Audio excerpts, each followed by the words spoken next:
कहते हैं किसी पर अन्याय करना पाप है और एक तरह से अन्याय सहना भी पाप है।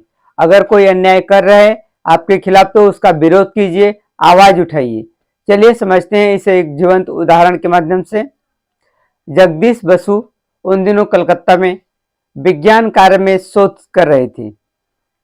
वह कलकत्ता यूनिवर्सिटी के प्रेसिडेंसी कॉलेज में फिजिक्स पढ़ाते थे।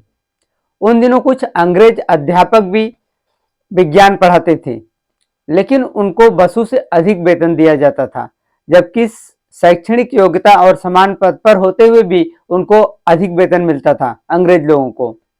तो इन्होंने विरोध किया इसका कि यह अन्याय हो रहा है, सरकार को पत्र लिखा।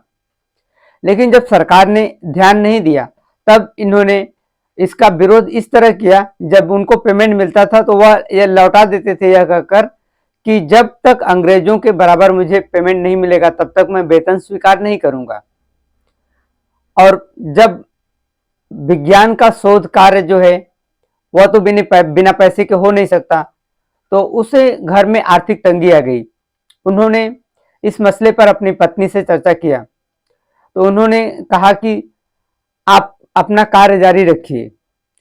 वह अपने सब जेवर उनको दे दिए कि बेचकर यह काम चालू रखिए, विज्ञान का शोध कार्य नहीं रुकना चाहिए। और वह महंगे मकान में रह रहे थे तो वह सस्ते मकान में चले गए। इस तरह उन्होंने बिना वेतन के 3 साल तक उन्होंने संघर्ष किया। वह पढ़ाते रहे बिना वेतन के, और इसमें उनको काफी कर्ज भी हो गया और कर्ज चुकाने के लिए गांव की पैतृक जमीन भी उनको बेचनी पड़ी। जब अंग्रेज के आला अधिकारियों को पता चला इस बात का तो उनके कान खड़े हो गए। उन्होंने बसु से मुलाकात किया और सरकार ने घोषणा की कि नियुक्ति के तारीख से अब तक के जो भी बकाया राशि है वो सब भुगतान किया जाएगा, उनको दिया जाएगा।